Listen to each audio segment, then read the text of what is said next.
पड़ जाती और जिनकी कीर्ति कौमती कहकर वह सारद भी थक जाती।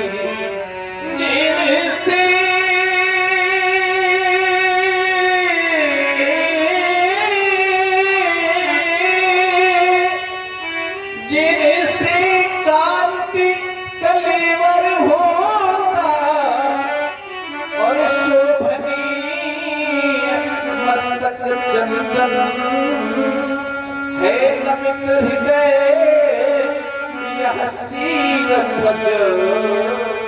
स्वीकार करे प्रभु पद वंदन, स्वीकार करे प्रभु पद वंदन। महात्मा हृदय, धन्य है तुम्हारा जीवन, धन्य है तुम्हारी ये मिथिला नगरी। लेकिन आज ये मिथिला ज्ञान की नगरी, ज्ञान की नगरियों में देख रहा हूं ज्ञान का अभाव। ज्ञानी विद्युत जन समुदाय जिस मिथिला की शोभा हुआ करते थे, आज ज्ञानियों के मंच शून्य स्थिति को प्राप्त हो रहे हैं। आध्यात्मिक आकर्षण का केंद्र मिथिला की परम पावन नगरी आज आध्यात्मिकता का विलोपन, धार्मिकता के उत्तरोत्तर शिखर पर स्थापित ये मिथिला की परम पावन नगरी, लेकिन धार्मिक लोगों की न्यूनता आज मिथिला में देखने को मिल रही है। ये विचारणी बिंदु है, ये है विचारणीय है। थोड़ा इनको अलग से अलग सा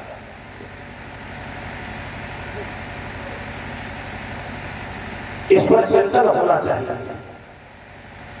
पहले ठीक था, अपना रिपीट डाल दिया, रिपीट नहीं करना है, लेवल बढ़ाओ, रिपीट में डाल।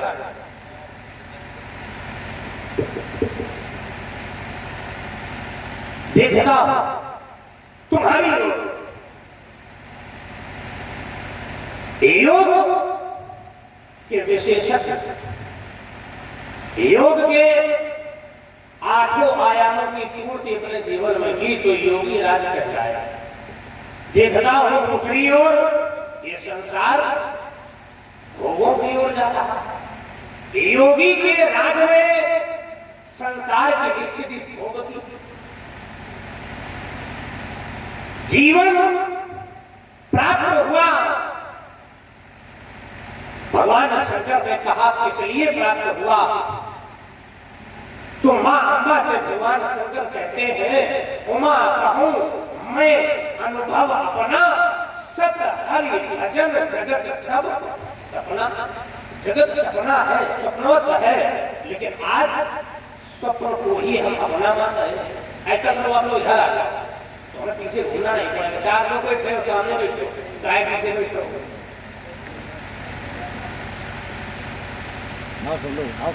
इधर बैठो तो जनक जी की ओर भी मुख रहेगा, आप लोगों की ओर भी रहेगा। संसार आगे आएगा, आप लोग भी आगे बैठो, आपके पास में बैठो, अच्छा लगेगा, आप लोगों को भी, हमें भी अच्छा लगेगा। जो 4 से 10 लोग हैं उनको ये अच्छी बातें बताई जाती हैं। ये भी लोग बहुत कम है, लेकिन जो है वही ठीक है, पर्याप्त। जगत सब सपना, सब सपने में खो गए हैं। परमात्मा के यहां से चले थे कि मनुष्य का शरीर प्राप्त होगा। देखिए, वंश विस्तार, परिवार का भरण पोषण करना, बच्चों को पालना, ये कार्य पशु भी कर लेते हैं। और मनुष्य का शरीर प्राप्त करके भी किया तो फिर मनुष्य के शरीर की उपयोगिता क्या है? मनुष्य का शरीर विशेष है, तो इससे विशेष कार्य करना चाहिए। और पशुओं की भांति यदि केवल वंश विस्तार किया और बच्चों का भरण पोषण कर दिया तो क्या शरीर का उपयोग पूरा हो गया? ना, इस शरीर के उपयोग को जीव को समझना चाहिए और उस उपयोगी दिशा में कार्य करना चाहिए। जब ये शरीर विशेष है तो इसके द्वारा विशेष कार्य भी किए जाने चाहिए, लेकिन आज नहीं हो रहे। कर क्या रहे हैं? तो कहा मोह निशा सब सोवन हारा और देखे स्वप्न अनेक प्रकारा। नाना प्रकार के स्वप्न देख रहे हैं और मोह रूपी रात्रि में सब सो रहे हैं। शरीर का प्रयोग किस लिए हो रहा है? तो कहा इस शरीर से कितनी हम वैभव और भोग की सामग्रियां एकत्रित कर ले, कितना धन कमा ले, कितना वैभव कमा ले, कितना शारीरिक सुख प्राप्त कर ले, लेकिन शरीर को जितना भी वैभव विलासिताएं प्रदान कर रहे हो, ये शरीर इसलिए बोला। हमारी भारतवर्ष की पावन संस्कृति, यहाँ पर ऋषि मुनियों ने अपने शरीर को तप से तपाया और आज हम उस शरीर के सुख के लिए नाना प्रकार के वैभव के संसाधन एकत्रित करते फिर रहे हैं। और इनकी लिप्तता इतनी अधिक हो गई है, आवश्यकता इतनी अधिक हो गई है, उसको ही जीवन का लक्ष्य बना लिया। जीवन का लक्ष्य है परमात्मा की प्राप्ति।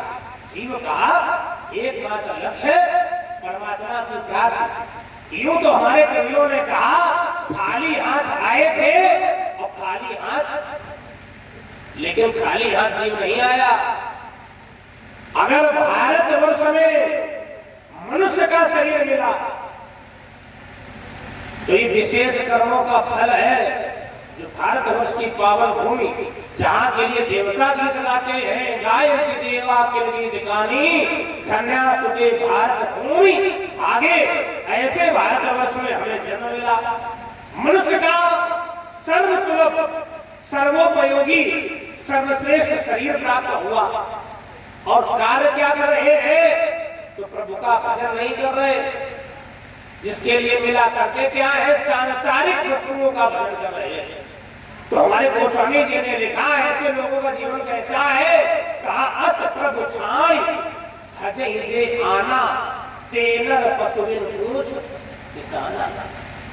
ऐसे प्रभु के भजन को छोड़कर जो सांसारिक वस्तुओं का भजन कर रहा है वह नर तो है, लेकिन नर बिन पूछ निशाना, पशुतुल्य उसका जीवन है, पशुओं के समान उसका जीवन है। तो चाहता हूं जीवन को, शरीर को सकारात्मक ऊर्जा दी जाए, सकारात्मक लक्ष्य की ओर शरीर को लगाया जाए। आज सकारात्मक कार्य शरीर नहीं कर रहा है, सही लक्ष्य पर नहीं कर रहा। अगर कर रहा होता तो जनक की मिथिला नगरी का ये पांडाल खाली नहीं पड़ा होता। इसका अर्थ है कि समाज नकारात्मक दिशा की ओर जा रहा है।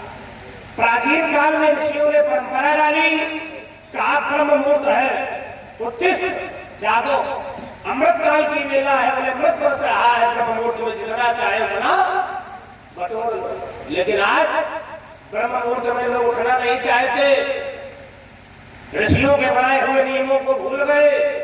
जब चारों ओर पर्यावरण में प्रदूषण का विष फैल जाता है तब लोग जागते हैं, उन्हें सुबह की पहली श्वास लेते हैं। तब फिर महामारियां भारतवर्ष में क्यों नहीं आएंगी? इसीलिए महामारियां, नाना प्रकार के रोग व्याधियां शरीर को ग्रसित करते हैं। क्यों? हम वेद के मार्ग से पृथक हो गए, शास्त्र के मार्ग से पृथक हो गए। ऋषियों ने मार्ग दिया था, उस मार्ग को हमने भुला दिया, छोड़ दिया। तो जिन्होंने छोड़ दिया है, कुछ घरों से सुन रहे होंगे, तो उनसे हमारा कहना है क्या? व्यास जी अभी तक सोते रहे तो सोते रहे, कोई बात नहीं, अब जाग जाओ, क्योंकि जब जागो तभी सवेरा। उठो मानव आंख खोलो,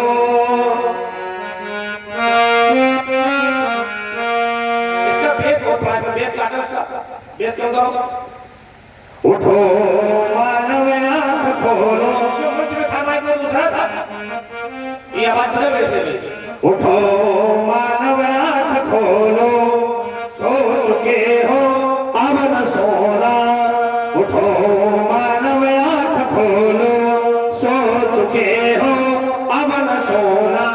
स्वर्ण घड़ियां तुम कदाच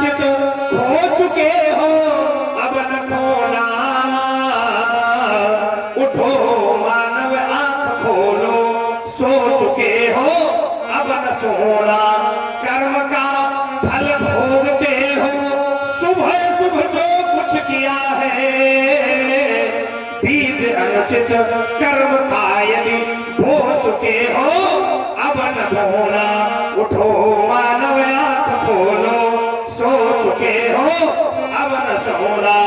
कहा धन जो एकत्रित कर रहे हो ये कहा जाएगा मालूम है, ये धन तो धरा के बीच में तेरा पड़ा रह जाएगा, पशु भी बंधे रह जाएंगे जब अंत का दिन आएगा।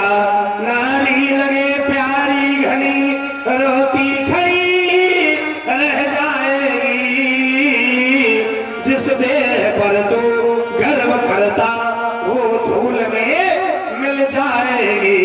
वही भाव तुम्हारा इस जगत का कामना कुछ आएगा, सब कुछ ही रह जाएगा जब अंत का दिन आएगा। सब कुछ यही रह जाएगा जब अंत का दिन साथ में क्या जाएगा जाएगा। हमारे पुराण कह रहे हैं धर्मानुगो गच्छति जीव एका। हमने कहा था कि जीव भारत वर्ष में आ गया, मनुष्य का शरीर प्राप्त कर लिया, इसका अर्थ खाली हाथ नहीं आया। कैसे नहीं आया? ये शरीर कर्म प्रधान जीवन है, कर्म प्रधान विश्व से राखा और जो जस करे सो तस फल चाखा। तो अच्छे कर्म किए, अच्छे कर्म के फल के रूप में भाग्य प्रबल हुआ, तब बड़े भाग्य मानुष तन पावा। अच्छे कर्मों का फल ये मनुष्य का शरीर अच्छे कर्मों का फल लेकर के आया और अच्छे कर्मों का फल लेकर ही धर्मानुगो गच्छति जीव एका। धार्मिक कृत्यों से एकत्रित किया हुआ फल, धर्म का फल लेकर ही जीव साथ में जाता है। बाकी संसार सब यही छूट जाता चाहता हूँ आत्मा विदे। तुम्हारे राज्य मिथिला में आज लोग सो गए, या कहने अपने जीवन के लक्ष्य के प्रति खो गए। तो आध्यात्म की दिव्य ज्योति प्रज्वलित करो और जन जन में मानस, जन जन में राम सबके जीवन में हो। बस यही एक काम ऐसा चलाओ, जन जागरण अभियान, यही हमारा आशीर्वाद है। आयुष्मान भव, कल्याण भव।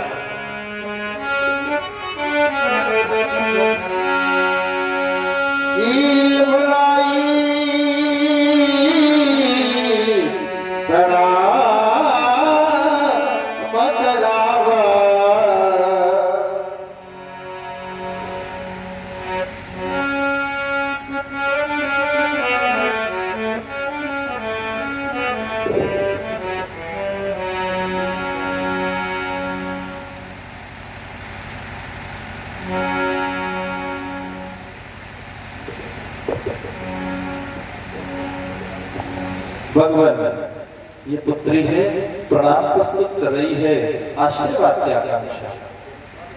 महात्मा विदेह ये किस दिव्य अलौकिक बालिका से प्रणाम करा रहे हैं? क्या साक्षात जगद्धात्री कालात्री जगदम्बिका? ये प्रथमं शैलपुत्री, द्वितीयं ब्रह्मचारिणी, तृतीयं चंद्रघंटेति, कूष्मांडेति चतुर्थकं, पंचमं स्कंधमातेति, षष्ठमं कात्यायनीति च, सप्तमं कालरात्रि च महागौरी च, अष्टमं नवमं सिद्धदात्री इति नवदुर्गा परिकीर्तिता। ये शशिकोमली नगरी यह धार्यो दिव्य रूप मातु, शंभु को विहाय तुम्हें मिथिला नहीं आना था। ये जुड़ी है समाज कुछ शिवद्रोहियों की भी यहाँ पर, तो साथ में कृपालधारी खप्पर जलाना था। फिर खंड खंड करती यह नपति नपालन, निर्भय और निरसंग शिवद्रोही मिटाना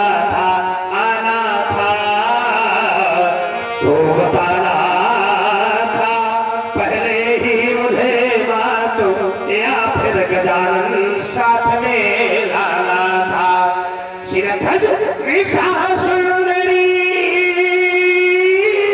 के श्रृंगार सब फीके पड़े, उषा की लाली उजाली सी दिखाती है, ये शुक्ल कभी भारत के उज्ज्वला सुज्ज्वला सी बनी भारती मौन नव दुल्हन सी लखाती है, ये मस्त मस्त मस्ता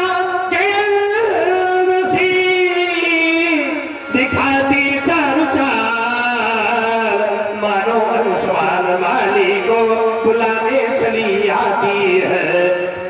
सिरध्वज बतलाओ इस बालिका का परिचय वेद, बालिका विलोक मां गिरिजा की याद आती है। सिरध्वज इस बालिका के दिव्य परिचय बताओ, सुनाओ, अवगत कराओ। भगवान एक बार 12 वर्ष का भीषण दुर्भिक्ष पड़ा हुआ था।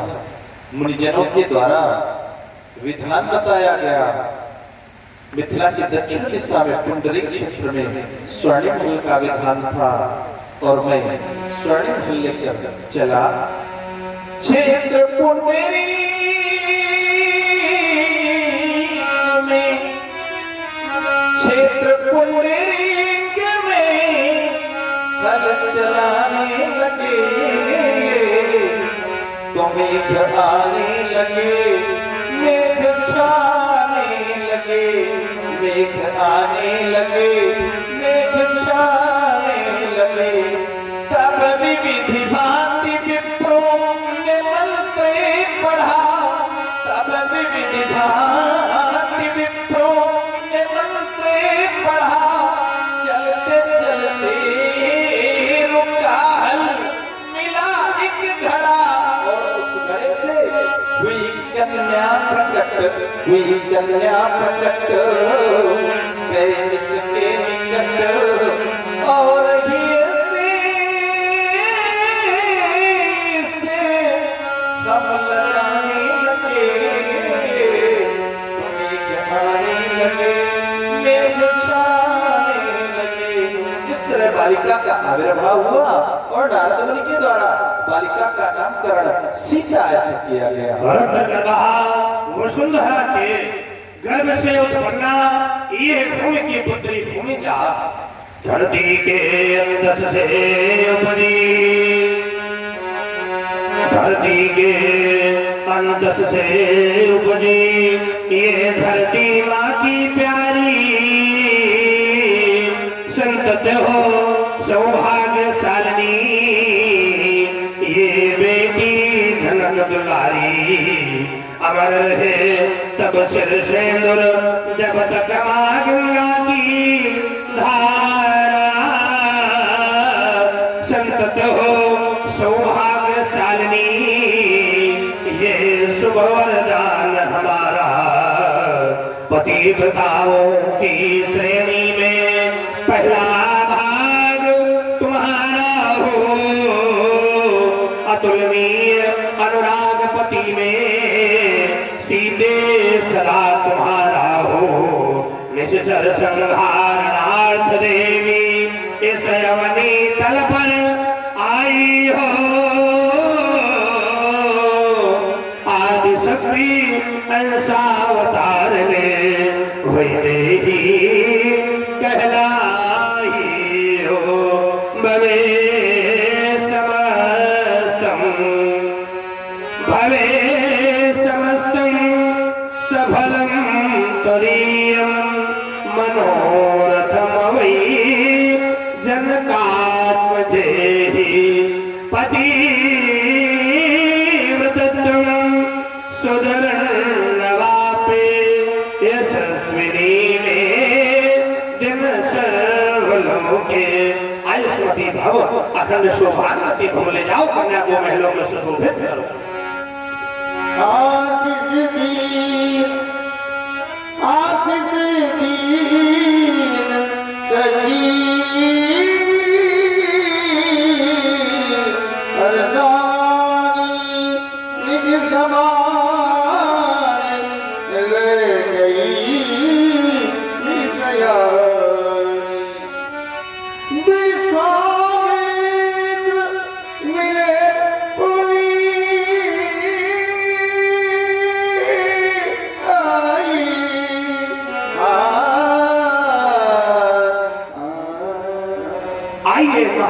विश्वामित्र मिले पुण्य आए, मिले तो ऐसे मिल जाए जैसे जल पे सरिस बिकाए। जल और दूध का मिलन, ऐसा मिलन कि अगर जल और दूध एक साथ मिल जाए तो जल की जो गुणवत्ता है वो भी दुग्ध के समान हो जाती है। जल पे सरिस बिकाई, प्रीति की देखो रीति, ऐसी प्रीति है। ऐसे दिव्य महात्मा जिसे आज मिला, बड़ी प्रसन्नता है। कहे महात्मा, मिथिला में आपका दर्शन करके आश्चर्य हो रहा है, आगमन का कारण जानना चाहता हूँ। महात्मन, यहाँ हम यज्ञ देखने आए हैं। बालको,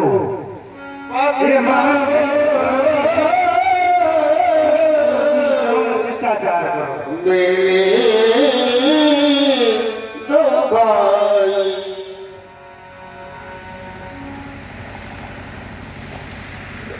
महात्मा, ये कुंवर रावणे कौन, जिनकी वक्र वर्णियों में त्रिभुवन का विकास हो रहा है।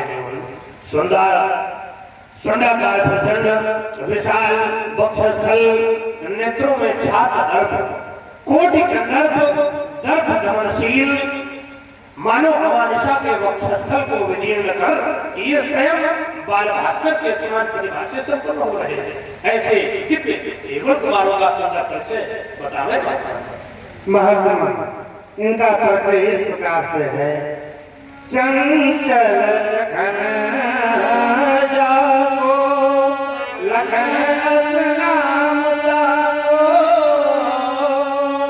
महासुख गावा गोरा सुनावे, काम क्रोध मोह मद मद कर मिटावे,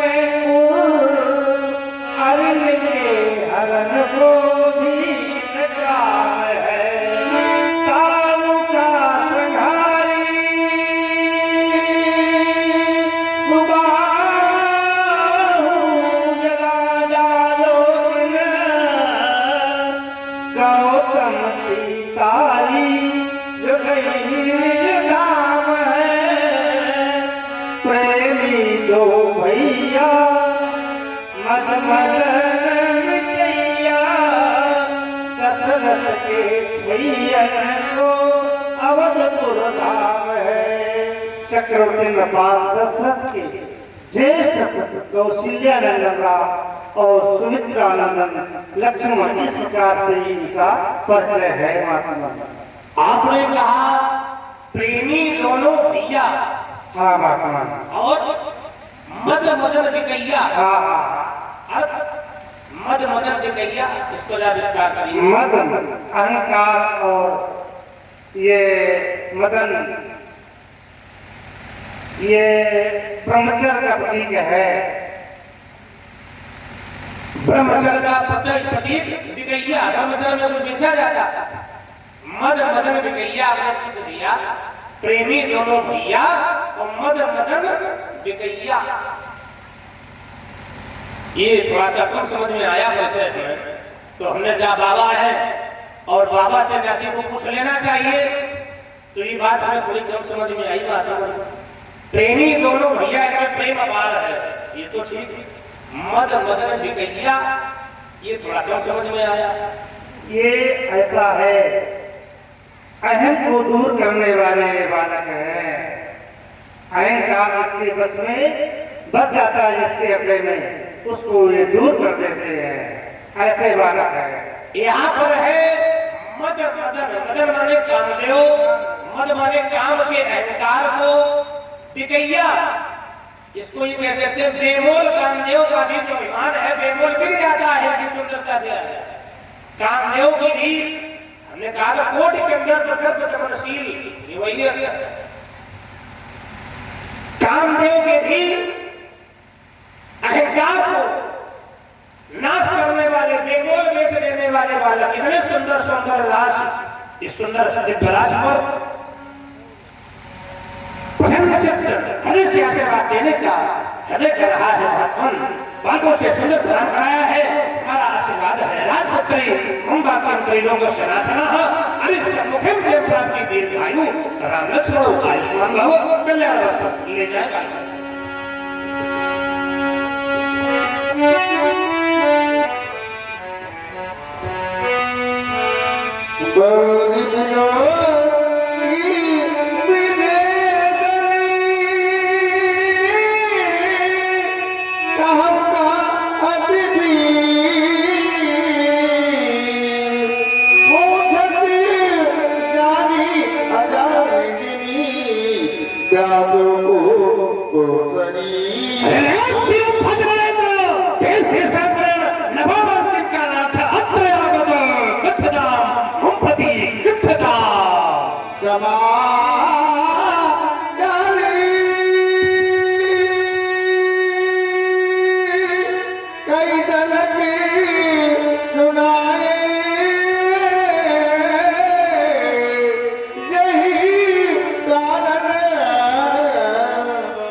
जय कारण मही सब आए। इन सभी नृपालों के आगमन का कारण पुत्री सीता का स्वयंवर और जिसका आधार दिव्य आयुध अजगो। शिव का जो आयुध था अजगो कहाया, शिव का जो आयुध था अजगो कहाया, जिसे नाथ में था धरा में धराया। सो भगवान सुने एक दिल की कहानी, रही लिप वेदी को सीता सयानी और सहज ही उठाया धनुष वाम कर से और कारी किनारी विविध रंग भरने। आश्चर्य सिया का था मैंने निहारा और हुए रोमहर्षित तथा ये विचारा कि शिव के जो धन को तोरे चढ़ावे, सोई वीर सीता से ब्याह रचावे।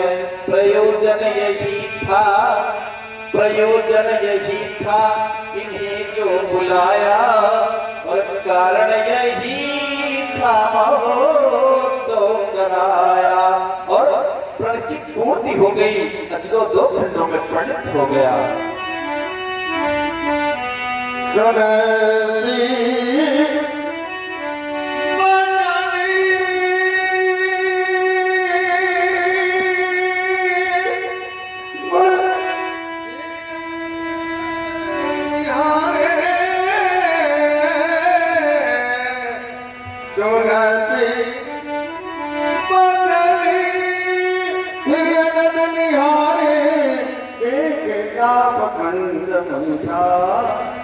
अरे अरे आज मेरे नेत्र ये क्या देख रहे हैं?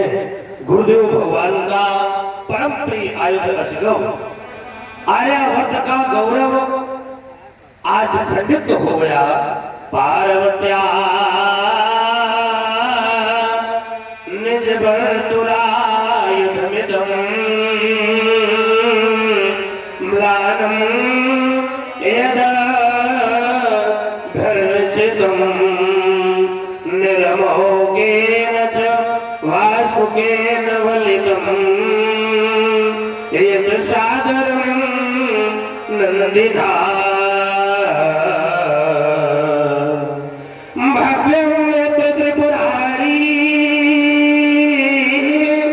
आयुधधनुं तन्मन्मथोन माथिना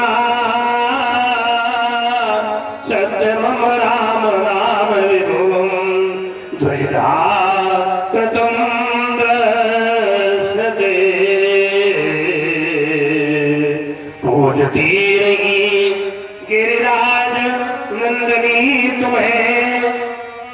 जनहित के जीवन त्यागी शिव कृपा से विश्वकर्मा द्वारा बनवाया गया। पूजती रही गिरिनंदनी तुम्हें नंदी गण सो विविध भांति दुलराया गया। पूजित पुरारी को दंड चंद्र आज मिथिला हठता से नशाया गया। बताओ मेरे प्यारे किसने किया ये हाल तुम्हारा? साधारण हो चाहे हो सबसे प्यारा, जिसने किए हैं तुम्हारे दो खंड, आज मैं उसके करूंगा सहस्त्र खंड।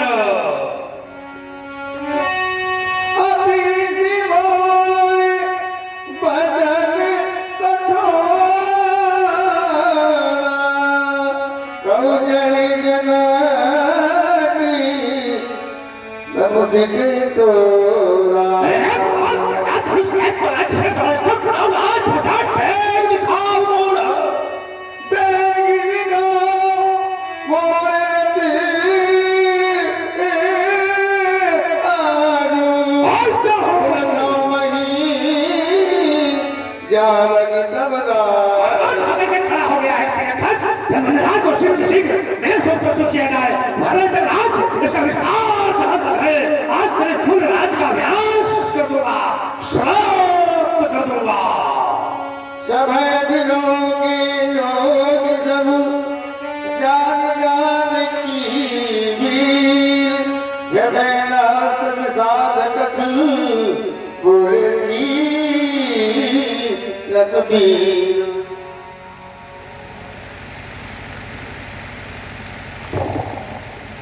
हे भगवान, भगवान शंकर की पावन पुराण का खंडन करने वाला कोई और नहीं ना, आप क्या विचार करें? वह तो आपका हित दास है ना, आपका हित दास है। शिव धनुष तोड़ने वाला भी कोई शिव का प्यारा होगा, जिसने ऐसा अपराध किया वो दास आपका ही होगा।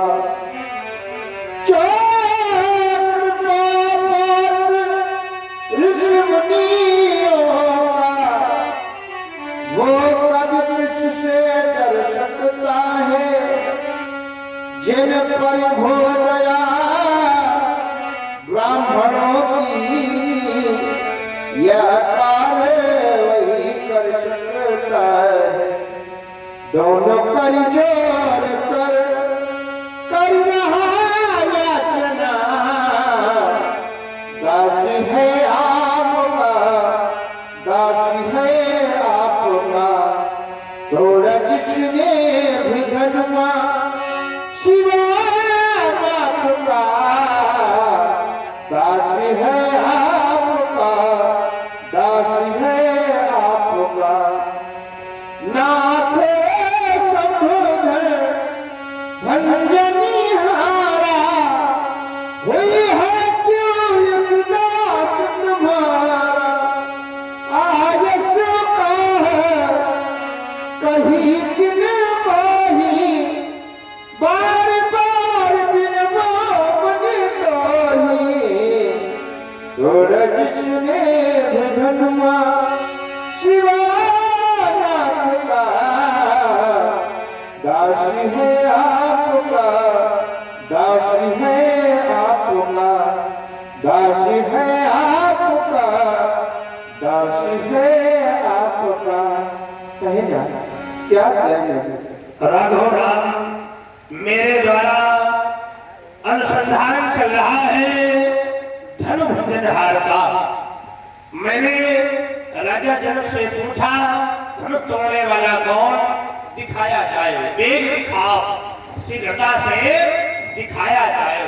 तो स्थिति बनी अति डर उतर देत नप नहीं। राजा ने भय के कारण कोई भी उत्तर नहीं दिया।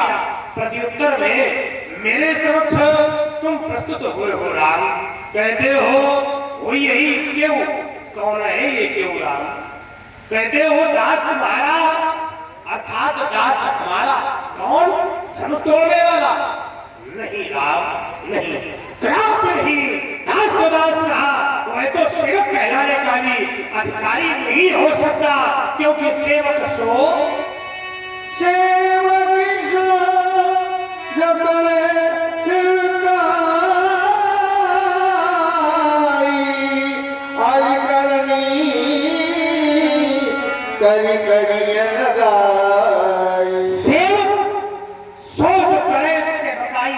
सेवक होता तो सेवा का कार्य करता। हमारे गुरुदेव भगवान का धनुष पूजनीय धनुष, उसका पूजन करता, अर्चन करता, वंदन करता, उसकी और सेवा करता, लेकिन उसने सेवा नहीं की, धनुष का खंडन किया है, धनुष को तोड़ करके शत्रुता को आमंत्रण दिया है, अर्घी करने की है, अस्त्र मुझसे लड़ाई करे, सुनहु राम, सुनहु राम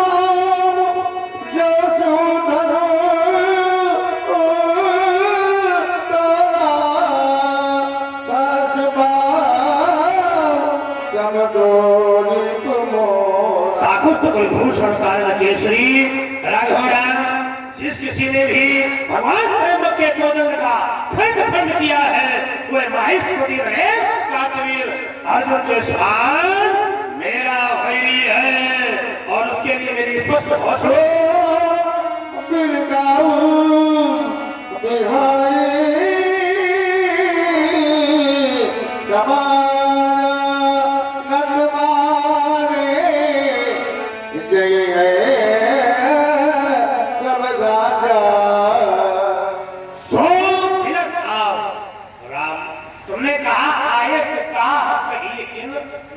हमारे लिए क्या आदेश है? तो आदेश इसने मांगा है, उसे ही आदेश दिया जाएगा।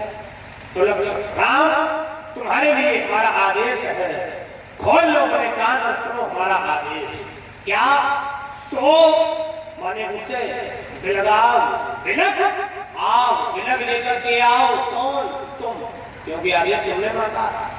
बिहाई समाजा, इस समाज से, या फिर वह धनुष तोड़ने वाला सो स्वयं वह बिलग आओ, बिलग आ जाए, बिहाई समाजा समाज को छोड़कर, या फिर समाज में बैठे हुए राजा, क्योंकि राजाओं की समाज है ना,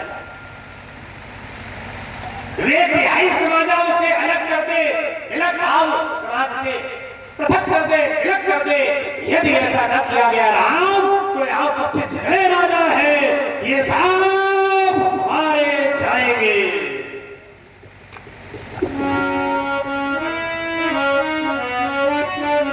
सुनि मुनि बचन लखन मुस्काने, बोले परत धरई अपमान।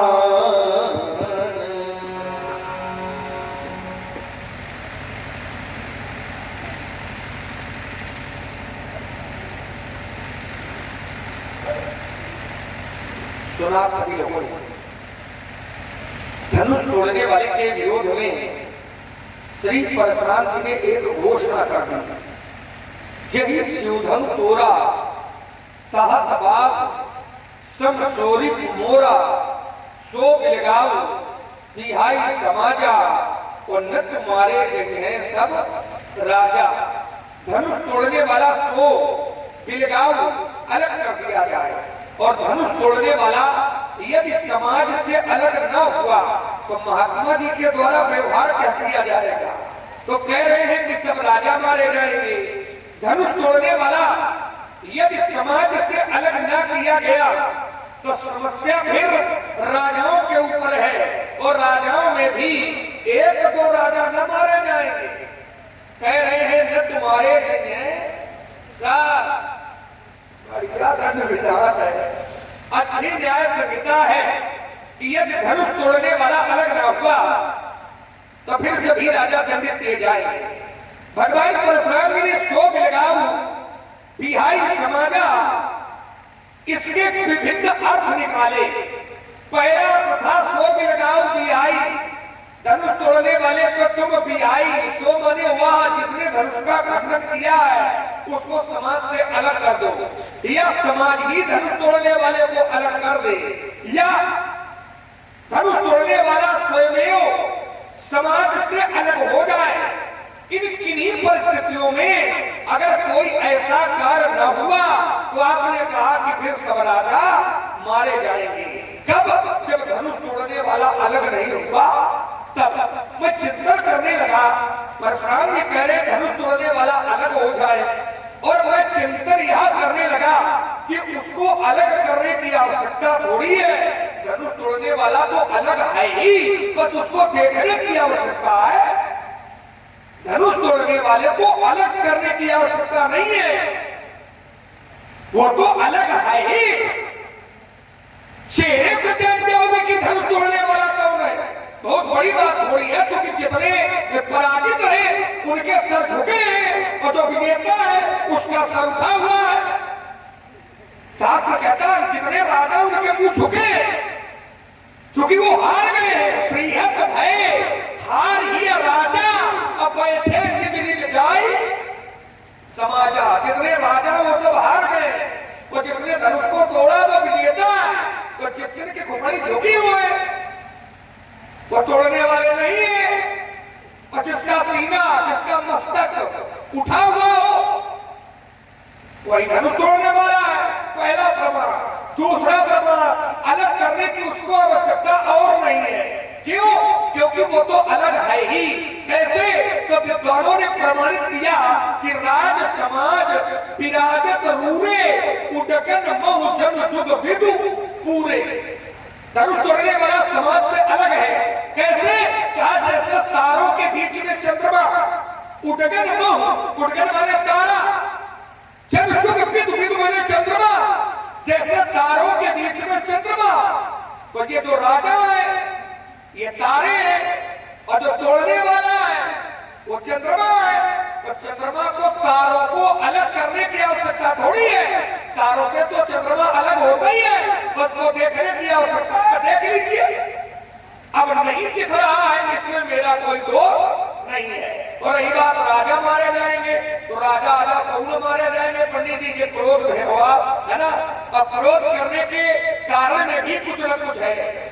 क्योंकि नियम कहता है कि बिना कारण के कोई कार्य नहीं होता है, कारण होता है तब कार्य होता है। हमें लगता है क्रोध का भी कारण है। क्या कारण है? तो ऐसा तो नहीं कि ये धनुष टूट गया है इसलिए क्रोध कर रहे हैं, और यदि क्रोध का करना धनुष का टूटना है तो फिर बहुत ही तोड़ी लड़काई में हमने बहुत तोड़ी है, और जब बहुत तोड़ी तब कबहुना असरिस, असरिस कसरिस, कसरिस दो शब्द है, एक है अस और दूसरा है कस। अस माने होता है ऐसा और कस माने कैसा। मेरा प्रश्न है कि यदि धनुष के टूटने पर क्रोध है तो बाल्यावस्था में हमने बहुत तोड़ी है, और जब हमने बहुत तोड़ी तब कबहुना असरिस, ऐसा रिस नहीं किया। तो क्या धनुष के प्रति ममता? और यदि ममता है, यदि ममत्व है तो कई हेतु, इसका क्या हेतु है, क्या कारण है, व्यक्त करें। पूज्यपाद राजकुमार लक्ष्मण के द्वारा प्रस्तुत वक्तव्य सभी श्रोताओं ने सुना, मैंने भी सुना, और साथ में कुछ देख भी रहा। सुना लक्ष्मण के द्वारा कहे हुए वचनों को देख रहा हूँ, वचनों के माध्यम से प्रस्तुत उद्दंडता पूर्ण आचरण। सुन मुनि वचन लखन मुस्काने, बोले परस धन ही अपमान। परशुराम का अपमान राजकुमार लक्ष्मण के द्वारा ये राजाओं की समाज में, ये ज्ञानियों की समाज में, ये मिथिला की परम पावन नगरी में किया जा रहा है। क्या ज्ञानी ऋषि मुनि संत महात्मा राजाओं के राजर्षि संस्कार, राजाओं के संस्कार यही है, बोले मुनियों का अपमान करो। क्या समाज इसकी स्वीकृति प्रदान करती? क्या समाज कहती है लक्ष्मण ठीक कर रहा? मुनि अपमान, मुनि का अपमान राजाओं की समाज में यदि होने लगेगा तो फिर दुष्ट क्या करेंगे? ये जो सज्जन, हमने कहा कि उस समय राजा क्यों मारे जाएंगे महात्मा जी? तो सब राजा मारे इसलिए जाएंगे। मैंने राजा जनक से पूछा, बहुरी विलोक विदेह सन कहूं कहा अति भीड़। भीड़ का कारण क्या है? भीड़ का कारण राजा जनक से मैंने पूछा तो जनक ने कहा, समाचार कही जनक सुनाए, से ही कारण महीप सब आए। सबके आने का कारण एक, सबका उद्देश्य एक, सबका विचार एक, सबका लक्ष्य एक, इसलिए सबके लिए जंग भी, इसलिए न मारे चाहिए सब राजा। आइए राजमान लक्ष्मण ने कहा उसको समाज से अलग करने की आवश्यकता नहीं है, वो तो समाज से अलग है। बोले सबके सर झुके हुए हैं, उसका सर उठा हुआ है, सभी नक्षत्र अर्थात तारों की भांति है, वह चंद्रमा की भांति है। तो हमें एक सर उठा दिखाई पड़ा, जिस समय सभी सर झुक गए, सभी डर गए, तब इसका भैया उठा, सभे दिनों के लोग सब जान जान की वीर, हृदय न हर्ष विषाद कछु। तब बोले श्री रघुवीर। इसका भैया बोला, इसके भैया का सर हमारे सामने उठा और दूसरा भी ये भी उठा रहा है। तो इसके भैया का जो सर उठा, तो क्या उसे हम धनुष तोड़ने वाला मान ले? क्या उसे धनुष तोड़ने वाला जान ले? लेकिन उसकी शब्दावली पर पूरा हमारा चिंतन जाता है। वो कह रहा है, नाथ शंभु धनु भंजरी हारा और हुई यही क्यों दास तुम्हारा। हुई यही क्यों? माने दो पक्षों में वार्ता हो रही है और कहा जा रहा कोई एक होगा था, तीसरा होगा। तो जो जिसका सर उठा दिख रहा है वो तो हमारा, वो तो कह नहीं रहा कि मैंने तोड़ा, वो कह रहा हुई यही क्यों है। बोले उस केवल को ढूंढना तो उस केवल को अपने साथ ढूंढ रहे हैं। और तुमने कहा ये सबसे क्यों कह रहे हो? इसलिए सबसे कह रहे कि ये सब अगर उसको हमें बताते हैं तो अच्छे लगते हैं और छिपाते हैं तो फिर इनको भी दोष लगेगा और उस दोष का दंड इन्हें भी मिलेगा। राजकुमार लक्ष्मण तुमने कहा कि बहुत धनुही तोड़ी ललिकाई कि बहुत असली से किन गोसाई बहुत सी धनुइयां तोड़ी, तब कभी आपने ऐसा क्रोध नहीं किया और कहते हो कि उस पर ममता। महात्मा जी आपको ममता क्यों? तो क्या परशुराम को भी ममता हो सकती है? जरा चिंतन ये करना चाहता है, क्या परशुराम को ममता हो सकती है? ममता पुत्र और माता से अच्छा संबंध संसार में ममता का दूसरा नहीं है। संसार में चाहे कोई हो, ममता को कहीं जानता है जब माता की गोद में आता है। अब बेटा मैं वही परशुराम हूँ जिसने माता की उस ममतामयी मूर्ति का खंडन अपने इस परशु के माध्यम से कर दिया। परशुराम पितु आज्ञा राखी मारी मात लोग सब साखी, सारा संसार जानता है। जो माता का वध कर सकता है क्या उसे भी ममता हो सकती? लेकिन लक्ष्मण को दिखाई पड़ रही। जानना चाहूंगा क्यों? कहते हो कभी क्रोध नहीं किया, ऐसा बहुत सी धनुइयां तोड़ी तो ऐसा धनुष लक्ष्मण को ने कभी देखा? ऐसा देखा नहीं, ऐसा टूटा नहीं, इसलिए ऐसा क्रोध भी कभी हुआ नहीं। आज टूटा है विशेष, इसलिए है रोष। हो जा सावधान रहना बालक कालस भोलक कोई स्वभाव धनु ही सम त्रिपुरारी धनु विदित सकल संसार। आइए थोड़ा चिंतन करें और अपने अपने कान हमारी ओर केंद्रित करें। मैंने तर्क रखा था तो परशुराम जी ने उसका उत्तर करना जिस समय प्रारंभ किया तो आपने कहा कि लक्ष्मण मेरा अपमान कर रहा है। ये धर्म नगरी है, ये मिथिला की नगरी है, ज्ञानियों की समाज है।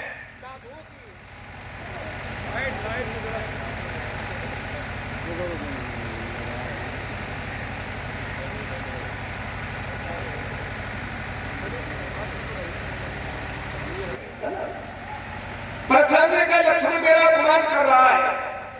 सुन में बचन लखन मुस्काने और बोले परस धरी अपमाने और ये किसी भी सभ्य समाज में, और ये तो मिथिला धर्म नगरी है, लक्ष्मण इस धर्म नगरी में एक मुनि का अपमान कर रहा है, तो ये तो बड़ा उद्दंड है ना। तो देखो लक्ष्मण अपमान कर रहा है, तो लक्ष्मण आपका अपमान क्यों कर रहा है, जरा इसके मूल में जाओ, है ना। लक्ष्मण का वो पागल थोड़ी है कि सबका अपमान करता रहता है। अब वो भी मुनि श्रेष्ठ जनों का, संतों का, ब्राह्मणों का, आचार्यों का, जबकि हम उन्हीं के साथ में रहते हैं, उन्हीं के पैर दबाते हैं, उन्हीं की सेवा करते हैं, तो हम आपका अपमान कर रहे हैं। तो आपका अपमान काहे कर रहे हैं, तो इसके मूल में जाओ ना, क्योंकि तुम्हारा लक्षण नहीं ठीक है ना। इसके मूल में जाओ। जो जिस नगर को तुम धर्म नगरी बता रहे हो, मिथिला नगर को परशुराम का धर्म नगरी है, और उसी धर्म नगरी का तुम पलटाने की घोषणा कर रहे हो, तो अपमान नहीं होगा तो आरती उतारी गई का आपकी।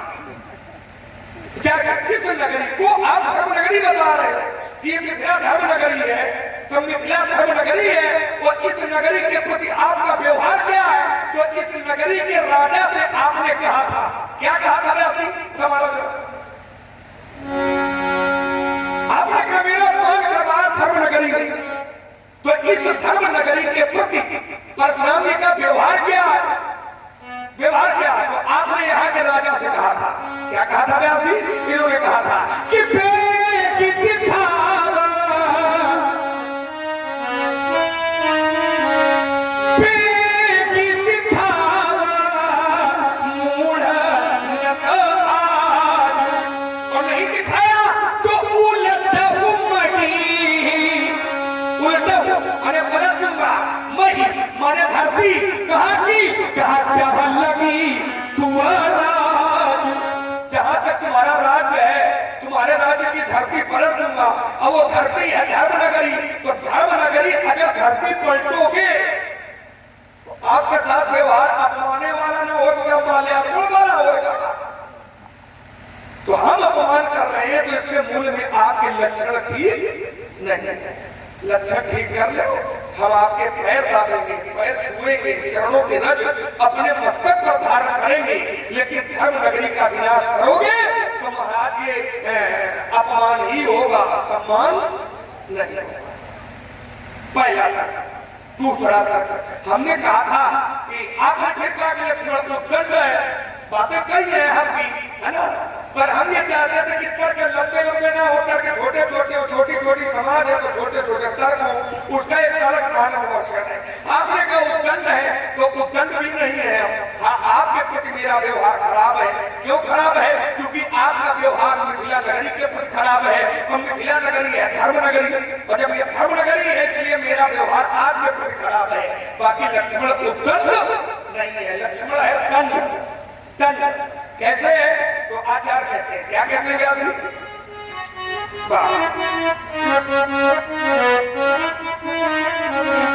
रघुपति कीरति विमल पताका, रघुपति कीरति, रघुपति कीरति विमल पताका,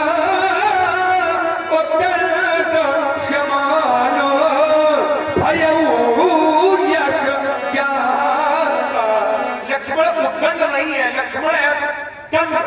दंड बने डंडा, राम जी है झंडा, और इस लक्ष्मण रूपी डंडे में राम जी का झंडा लगा है। रघुपति कीरति विमल पताका, और दंड समान भयउ यश जाका। तो लक्ष्मण है डंडा और राम जी है झंडा, है ना। और डंडा दो काम करता है, डंडे के दो काम होते हैं। एक तो डंडे में झंडा लगा दे तो डंडा झंडे को ऊंचाई दे देता है, डंडे में झंडा लगा दो तो झंडे को डंडा ऊंचाई दे देता है, और डंडा से झंडा निकाल लियो तो दुनिया के जितने बिगड़ैल है उनका शुद्ध होकर देता है। इसलिए डंडा का दो काम है। तो लक्ष्मण उद्दंड नहीं है, लक्ष्मण है दंड। और दंड क्या क्या कर सकता है ये हमने अभी आपको बताया है। तीसरा तर्क, हमने कहा था कि धनुष तोड़ने वाला, आपने कहा उसको अलग किया जाए, तो मैंने कहा अलग करने की आवश्यकता थोड़ी है। क्यों, जो राजा पराजित है उनके सिर झुके, जो धनुष तोड़ने वाला उसका सर उठा है, तो आपने कहा सर तो तुम्हारे राम जी का उठा है, और तो किसी का को दिखाई नहीं दे रहा है। तो क्या राम भी धनुष तोड़ने वाले हैं का? तो यह देखो ना, पहचानो तो, जानो तो, हमें बताओ ना कि कौन है तोड़ने वाला। और जब हमें बता देगा तो तुम क्या करिए? क्या करें? राम है, कौन है धनुष तोड़ने वाला, उसको देखो। हमने आपको संकेत दिया है, हमने आपको रास्ता बताया है। देवी पर देवता धनुष तोड़ने वाला राजाओं के समाज में बैठा है, उसको अलग करने की आवश्यकता नहीं है। क्यों? क्योंकि वो तो वैसे ही लगा है जैसे तारों के बीच में चंद्रमा। तारों के बीच में चंद्रमा का उदय होता है, लेकिन तारों से चंद्रमा को अलग करने की आवश्यकता नहीं है। चंद्रमा तो तारों से अलग होता ही है, तो उसको अलग करने की आवश्यकता नहीं है, पर उसको देखने की आवश्यकता है। वो और हमने प्रमाण भी पढ़ा था कि राज समाज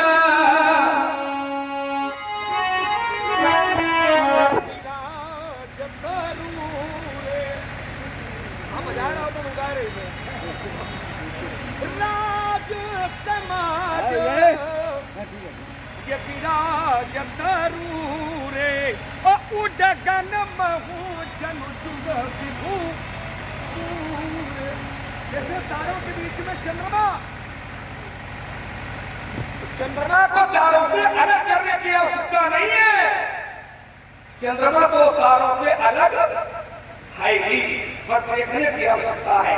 आपने राम कर उठा है और राम कहते हुई एक माने धनुष तोड़ने वाला कोई तीसरा है। तीसरा नहीं है, वो एक ही है।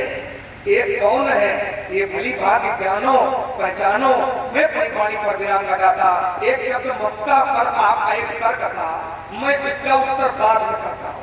अभी मैं विराम लगाता। राजकुमार लक्ष्मण, तुमने कहा हमें एक ही तर्क मुख्य रूप से तुम्हें दिया था, जो तुम्हारी दोनों बातों का उत्तर था। तुमने कहा कि धनुष तोड़ने वाले का सर उठा हुआ है और वो चंद्रमा की भांति सुशोभित है, तो हमने दोनों बातों के परिप्रेक्ष्य में एक ही बात कही थी कि हुई ही क्यों एक दास तुम्हारा धनुष तोड़ने वाला, अर्थात यदि तुम्हारे भैया को हनुमान ने लक्ष्मण कहता है कि उसे पहचानो जानो, बोले सब क्या हम ही बताएंगे? अरे तुम ना बताओ, लेकिन कम से कम जो धनुष तोड़ने वाला है वह स्पष्ट रूप से व्यक्त होकर के आवे, वो स्पष्ट रूप से व्यक्त होकर के आवे। कभी भी प्रश्नवाचक शब्द हुई ही क्यों एक दास तुम्हारा, अर्थात हुई ही क्यों एक प्रश्नवाचक विषय प्रश्नवाचक। क्यों कोई व्यक्ति प्रश्न पूछेगा, कोई व्यक्ति आपसे कोई जानना चाहेगा, बोले आपका निवास कहाँ है, तो व्यक्ति कहेगा अमुक ग्राम हमारा निवास है। कि ये उत्तर कहेगा यही क्यों एक ग्राम हमारा, ये कहे तो धनुष तोड़ने वाला तुम कहे तो जानो खोजो, तो हम उसको जान रहे खोज रहे, वो हमारा बड़ा विषय है। तुमने कहा वो धर्मयुक्त है, बहुत अच्छा है, चंद्रमा के समान प्रकाश करने वाला है, तो फिर उसे हम जाने। तुमने कहा कि वो धर्म की नगरी आप उलट देंगे। अब देखिए, इससे उसकी अच्छाई का पता चलता है। जिस समय हमने कहा न तो मारे यही सब राजा,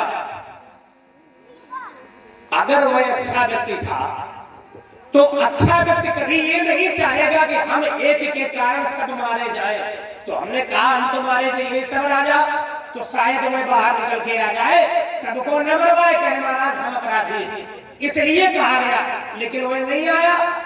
पुनः हमने कहा कि नगरी धर्म की है, धार्मिक नगरी तुमने स्वीकृत भी किया। और ग्रंथ भी कह रहा है, व्यासी क्या कह रहा है, नर नारी सुभग सुचि संता धर्मशील ज्ञानी गुणवंता। नर नारी, यहाँ के लोग सुभग सुचि संता, संत कोटि के ज्ञानी है, धर्मशील है, गुणवान है, ऐसा शास्त्र कह रहा है।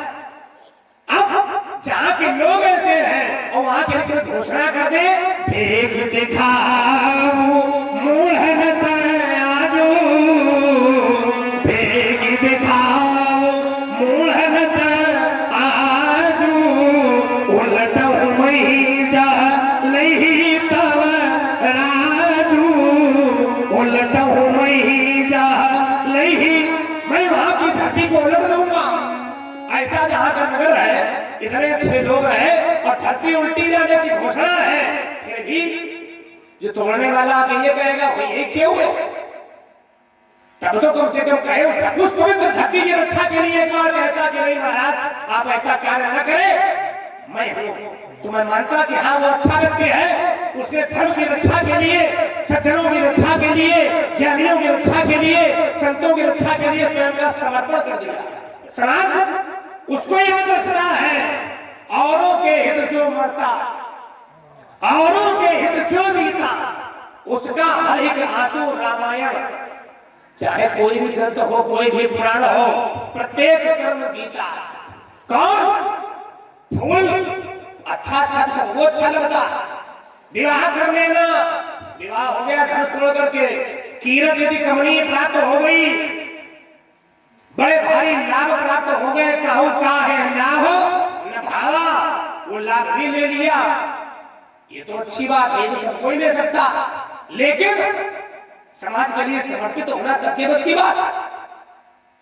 जन कल्याण के लिए स्वयं का बलिदान कर देना, ये हमारी संस्कृति है, बलिदानियों की संस्कृति है। पुराण जितने भी है, जितने भी धर्म ग्रंथ है, वो त्याग और बलिदान से भरे हुए हैं। और यहाँ पर तुम कहते हो वो चंद्रमा है, वो विजेता है, वो अच्छा है, और भ्रमित कर रहा, कह रहा वही यही क्यों है, स्पष्ट कहता कि मैं हूं, मैं मानता कि हाँ वो त्यागी है, बलिदानी है, तपोनिष्ठ है, ईमानदार है, सज्जन है।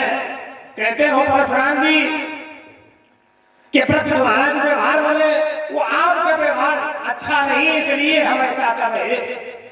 अरे तुम्हारा भैया है, समाज का एक व्यक्ति कोई कहता कि परशुराम का व्यवहार खराब है, तुम्हारे गुरु विश्वामित्र कह सकते थे हमसे श्रेष्ठ है, हमारे बाबा है, राजा भयभीत है, कोई बात नहीं, इसका भैया कह सकता, गुरु जी कह सकते। खाली यही बचे ही परशुराम के व्यक्तित्व का मूल्यांकन करेंगे कि परशुराम जी कैसे है, ये जो सबके मूल्यांकन करता है, ये मूल्यांकन करेंगे कि परशुराम का व्यक्तित्व कैसा, परशुराम को जांचेंगे। ये बात राजकुमार ठीक से समझ में नहीं आ रही। मैं अपनी वाणी को ध्यान देता हूँ, चाहता हूँ समीचीन उत्तर, संक्षिप्त उत्तर। देखिए महाराज, विषय ये नहीं है कि मैं आपका मूल्यांकन कर रहा हूँ, विषय थोड़ा अलग था और उत्तर कुछ अलग कर रहे हो। मैं आपका मूल्यांकन नहीं कर रहा हूँ, मूल्यांकन मैंने कब किया जब आपने कहा थोड़ा बड़ा उद्दंड है और ये मेरा धर्म नगरी में अपमान कर रहा है और ये धर्म नगरी के लोग क्या स्वीकार करेंगे, तो मैंने कहा मूल्यांकन मैं नहीं कर रहा, मैं आपका अपमान कर रहा हूँ तो मैं बुरा हूँ। तो अगर मैं बुरा हूँ और बुरा व्यवहार कर रहा हूँ तो ये हमको न पागल थोड़ी है कि हम आपके साथ बुरा व्यवहार कर रहे हैं। भाई अगर बुरा व्यवहार कर रहे हैं तो इसलिए कर रहे हैं कि क्योंकि आप बुरा कर रहे हैं,